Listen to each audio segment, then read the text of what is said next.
Astaghfirullah. Bismillahirrahmanirrahim. Assalamualaikum warahmatullahi wabarakatuh. Waalaikumsalam warahmatullahi. Alhamdulillahirabbil alamin. Wassalatu wassalamu ala asyrafil anbiya'i wal mursalin wa ala alihi wa ashabihi ajma'in. Kembali bersyukur kepada Allah Subhanahu wa ta'ala, mengucapkan alhamdulillahirabbil alamin. Bersalawat kepada Muhammad sallallahu alaihi wasallam. Allahumma shalli ala sayyidina Muhammad wa ala sayyidina Muhammad. Assalamualaikum ya Rasulullah. Bapak, Ibu, muazzin semua yang dimuliakan oleh Allah Subhanahu wa taala, yang akan menyampaikan video kita pada pagi hari ini, yaitu Ustaz Dr. Muhammad Rakib Jamali, kepada Ustaz Kebirasman. Astaghfirullah.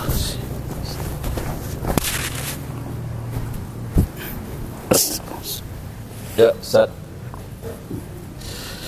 Astaghfirullahaladzim.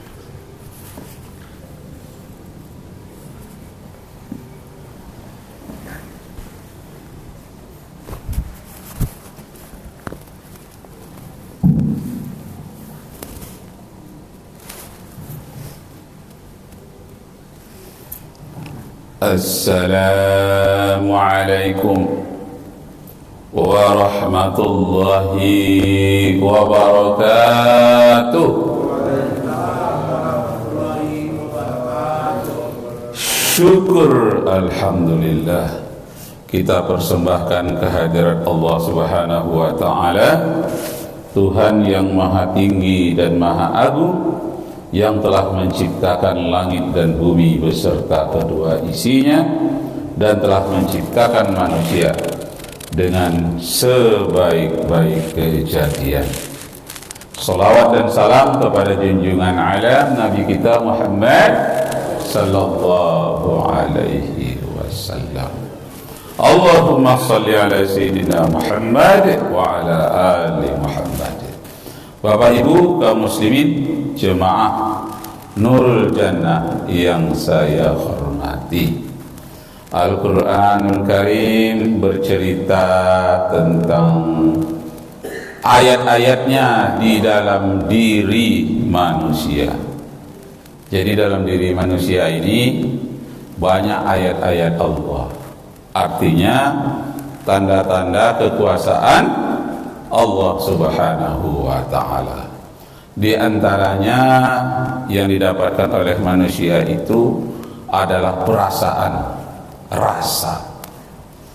Rasa ini di dalamnya terkandung, di dalamnya ada naluri, ada fitrah, dan ada yang disebut dengan hati nurani di dalam tubuh manusia. Jadi untuk mengenal Allah, manusia tak bisa melalui panca indera, melalui mata, melalui telinga, tidak bisa. Tetapi melalui rasa bisa. Banyak sekali hal-hal yang tidak bisa dilihat tapi bisa dirasakan. Jadi hal-hal yang berhubungan dengan rasa itu luar biasa di dalam diri manusia.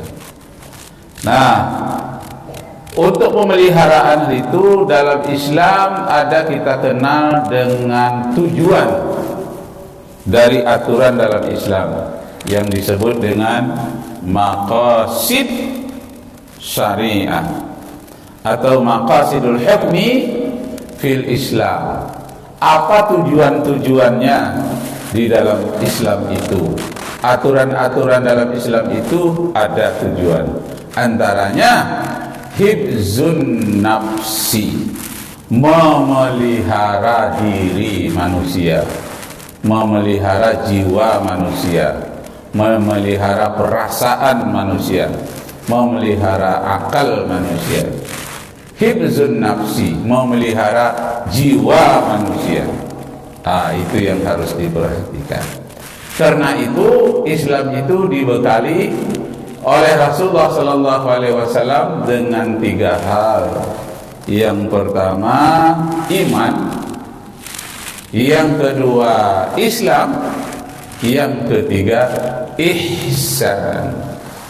Nah, yang jarang dikembangkan orang di antara iman, Islam dan ihsan adalah masalah ihsan. Ihsan ini berkaitan dengan masalah akhlak, berkaitan dengan masalah budi pekerti, tasawuf, dan hal-hal yang merupakan hubungan dengan jiwa, yang berhubungan dengan hati. Inilah kadang-kadang terabaikan oleh manusia itu sendiri.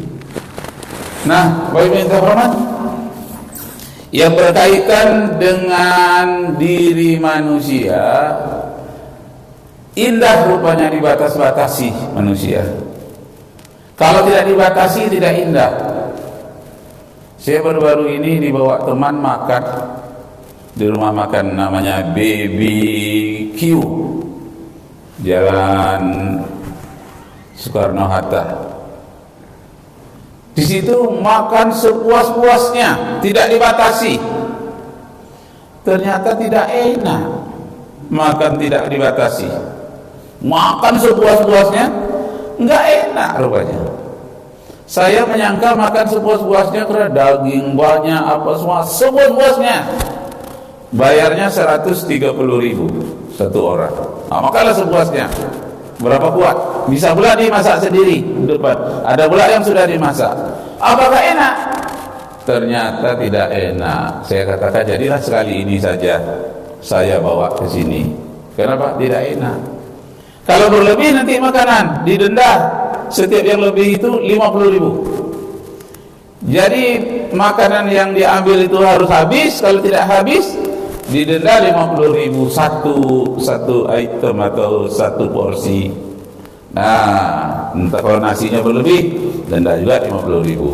Kalau dagingnya nanti berlebih, udangnya berlebih, bayar lagi 50.000. Karena itu yang diambil itu harus habis. Jadi tidak dibatasi. Apakah indah hidup tidak dibatasi? Ternyata tidak indah. Kenapa? Begitu mau selesai masih ada tinggal sedikit, takut didenda, lalu diambil juga.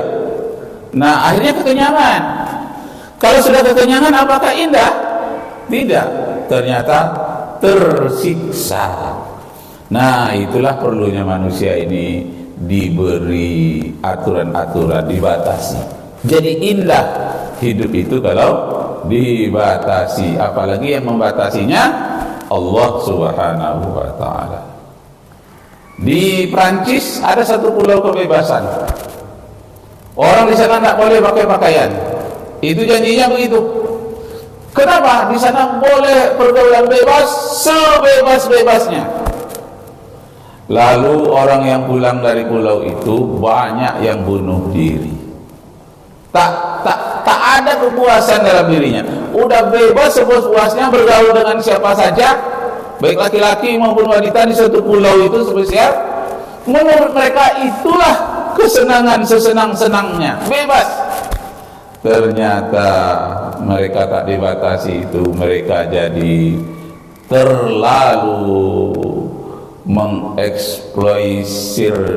mengeksploitasi semua kemampuan seksual, kemampuan makan, kemampuan pergaulan.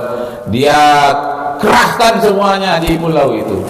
Ternyata pulang dari situ banyak ya bunuh diri. Masya Allah. Jadi hidup kita ini perlu dibatasi. Masya Allah. Ada kejadian lagi di Jawa. Seorang anak sudah janda dia, tapi pisah dengan suaminya dan pergaulan yang tidak lama. Sudah itu dia dapat teman baru lagi. Dia bawa kepada ibunya, "Bu, saya mau menikah dengan orang ini. Beda dengan yang dulu. Tidak simpatik orangnya. Ini bagus ini, Bu." Apa kata ibunya? "Jangan nak terlalu cepat. Kenalilah dia dulu siapa orangnya. Nanti kamu menyesal lagi seperti yang dulu." diceritakannya kepada calon orang yang akan meminangnya itu, pacarnya lah begitu, diceritakan, dipertemukan dengan ibunya. Kata ibunya, bukan aku menolak, tapi tunggulah dulu. Rupanya sakit hati dengan ungkapan seperti itu yang calonnya itu. Sakit hati dengan penolakannya itu dan merasa terhina pula. Nah, lalu apa? Kita binasakan saja ibu kamu itu. Setuju pula anaknya ini dibinasakan, tapi setuju anaknya ini sekedar memberi pelajaran, jangan sombong katanya, jangan cepat menolak orang, kasih pelajaran. Yang anaknya ini setuju itu untuk sekedar memberikan pelajaran. Nah, agak menderita sikit lah ibunya. Tahu-tahu calonnya itu bukan menderita sikit, dibunuhnya malah, mati. Masya Allah. Kenapa? Karena dia terlanjur bergaul bebas dengan calonnya itu. Jadi rupanya hal yang bebas-bebas itu tidak bagus. Tidak ada kontrol terhadap diri manusia, disangka akan bahagia, ternyata tidak, membawa malapetaka. Itulah perlunya pelajaran ihsan, pelajaran akhlak, pelajaran sufi. Kenapa? Dia menghaluskan akhlak kita, menghaluskan budi pekerti kita. Dalam satu ungkapan kata Rasulullah, man la adaba fala alima walau kana aliman. Siapa yang tidak mengutamakan akhlak, moral, etika, tapi akhlak lah. Kalau moral itu aturan umum, kebiasaan manusia, etika juga kebiasaan manusia. Tapi kalau akhlak lebih dari sekedar etika, lebih daripada sekedar budi pekerti. Nah, akhlak. Siapa yang tidak mengutamakan akhlak, kata Rasulullah, maka sesungguhnya tak ada arti ilmu bagi orang itu. Jadi kalau ada orang itu tinggi ilmunya tapi tidak berakhlak, ya, tak berarti ilmu itu baginya. Itu kata Rasulullah, man la adaba fala alima walau kana aliman. Siapa saja yang tidak berakhlak, budi pekerti, sekalipun dia alim, taklah ada artinya ilmu itu baginya, sekalipun dia kelihatan alim. Nah, jadi kisahnya Bapak Ibu terhormat, mulai akhlak itu di dalam rumah tangga. Bahkan dalam rumah tangga itu mulai dari diri kita sendiri. Kata Rasulullah, ibda bin nafsik, mulailah dari dirimu sendiri.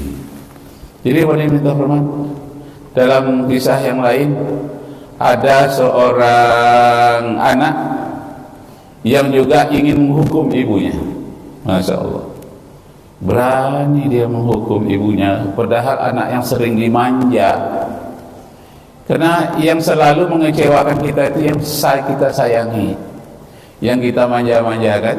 Nah, itu nanti dia akan melawan kepada kita. Jadi anak itu jangan terlalu dimanja. Kalau dimanja dia akan menginjak-injak. Nah, jadi anak ini tadi menemui seorang guru yang tidak jauh dari rumahnya.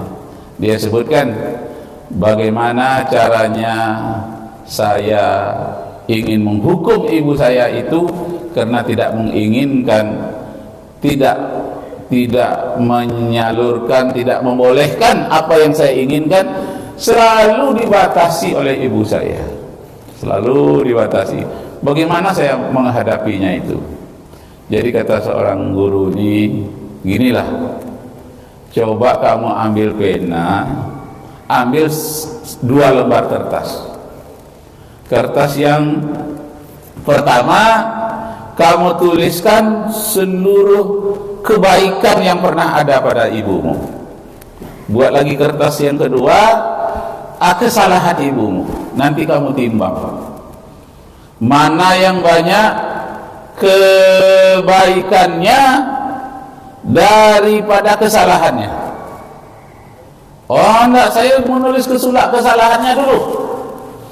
Karena emosinya, marah kepada ibunya, selalu keinginannya dibatasi. Mau beli kendaraan, uangnya ada tapi dibatasi. Nah, dia sakit hati, ditulisnya, oh, ibuku membatasi aku mempunyai kendaraan, berteman-teman dengan orang yang tidak jelas. Yang kedua, yang ketiga, saya harus disiplin belajar, padahal saya ingin bebas. Banyak itu istirahatnya, hal-hal yang menyenangkan. Ditulis terus menerus. Mandinya tepat waktu, sholat tepat waktu. Itu hal-hal yang menyakitkan bagi dia. Kenapa dibatas-batasi? Dia tak mau dibatasi. Lalu di selembar sebelahnya, yang kebaikan ibunya apa? Apa kebaikan ibu yang pernah kamu ingat? Tulis. Ditulisnya, kebaikan ibu saya pertama telah melahirkan saya. Tanpa dia saya tidak lahir. Ditulislah bagaimana diceritakan oleh ayahnya, oleh dia, tentang dia dilahirkan oleh ibunya itu, bagaimana ibunya memeliharanya. Jadi katanya, ketika ibuku melahirkan aku, dia sebelum melahirkan dia berdoa, oh Tuhanku, berilah kepada anakku, berikanlah kepadaku keturunan yang senang mata kami memandangnya. Persiapkan dia sebagai pemimpin yang bertakwa. Rabbana hablana min azwajina wa dzurriyyatina qurrata a'yun waj'alna lil muttaqina imama. Nah, ditulis. Setelah tulis, ada bahagian yang dia tidak sanggup meneruskan apa-apa kebaikan yang pernah diberikan oleh ibunya. Terbayangkanlah oleh dia, waktu ibuku itu melahirkan aku, dia berjuang antara hidup dan mati. Dan dia hampir mati, kata ayahku, karena aku telah begitu sulitnya untuk dilahirkan dibandingkan dengan yang lain. Mulailah dia tidak tahan menulis apa kebaikan yang diberikan oleh ibunya. Sudah itu katanya, setelah aku lahir, ibuku itu katanya hilang semua penderitaan selama 9 bulan karena gembiranya melihat aku sudah lahir. Itulah kebaikan ibuku. Waktu aku lahir katanya hilang semua sakit yang ibu derita karena hampir 1 tahun, 9 bulan lamanya ibu menderita sebelum kamu lahir. Tapi begitu dengar tangisanmu pertama, ibu merasa lega, hilang semuanya rasa sakit katanya. Begitulah sayang ibuku kepadaku. Lalu setelah aku lahir, dimandikan oleh bidan, didekatkannya aku kepada ibu. Lalu ibu ditatapnya hidungku, ada nggak yang cacat? Dilihatnya telingaku, ternyata sempurna. Dilihatnya bibirku, lalu jariku dihitungnya, cukup nggak jarinya? Dihitungnya 1, 2, 3, 4, 5, cukup. Itu kegembiraan ibu yang luar biasa. Lalu kata gurunya, tulis terus, sama banyaknya lembaran sebelah kiri dengan sebelah kanan. Tak sanggup dia meneruskan. Akhirnya katanya, memang kebaikan ibuku itu luar biasa. Dia hampir mati waktu melahirkan, tapi dia merasa kalau mati pun dia mati syahid. Kalau sehat dia bersama dengan anaknya, dia itulah harapan untuk masa yang akan datang. Selalu dia berdoa. Diceritakan oleh orang sekelilingnya, begitu dalam cintanya seorang ibu kepada anaknya, terutama kamu sendiri katanya. Tulis terus, tidak sanggup lagi dia menulis. Kenapa? Tak terhitung banyaknya kebaikan ibu itu terhadap anaknya. Akhirnya anak ini sadar, tak jadi dia marah kepada ibunya. Dia menjadi insaf, menjadi anak yang berakhlak. Setelah dia bandingkan mana yang banyak kejelekan ibunya menurut dia, mana yang banyak kebaikan yang diberikan oleh ibunya, maka dia pun selalu berdoa, wahai ibu, doakanlah aku menjadi orang-orang yang sabar. Sebagai orang muda, selama ini aku tidak sabar. Nah, jadi yang perlu ditanamkan kepada anak-anak kita adalah akhlak, budi pekerti, kesabaran. Dalam kita sholat diberikan bagaimana kita sabar, harus selesai sholatnya dengan baik.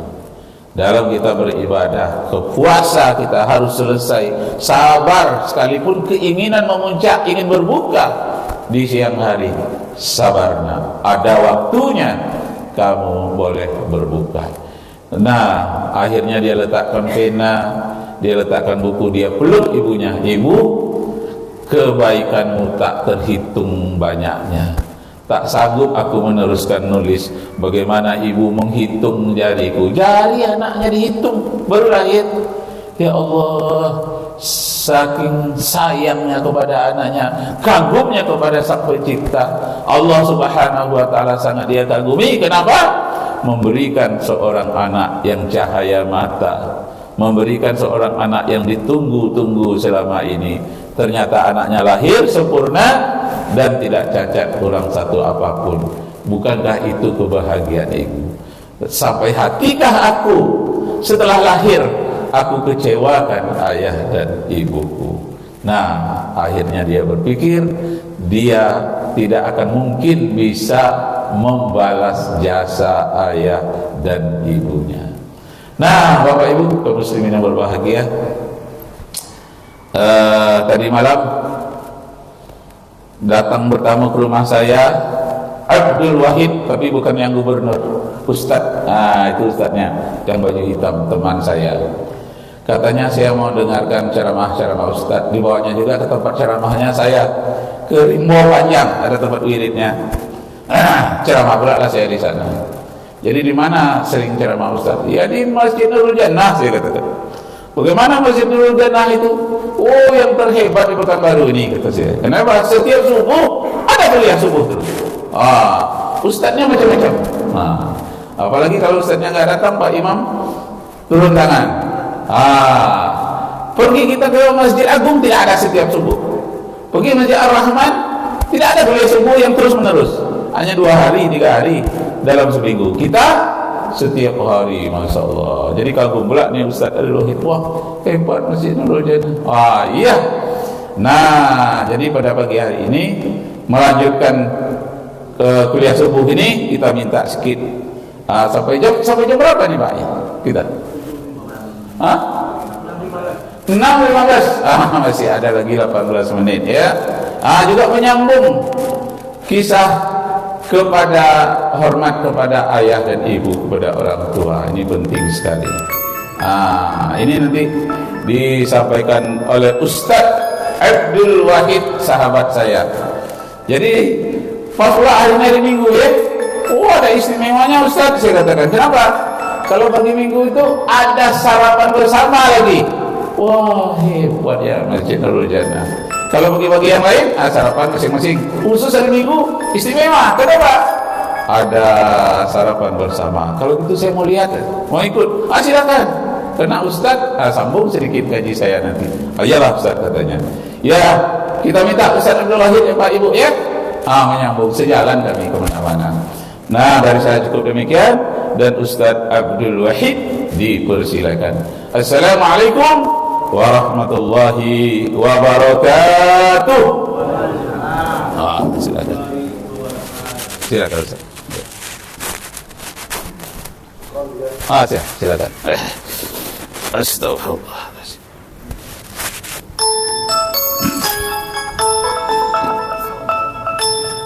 Assalamualaikum.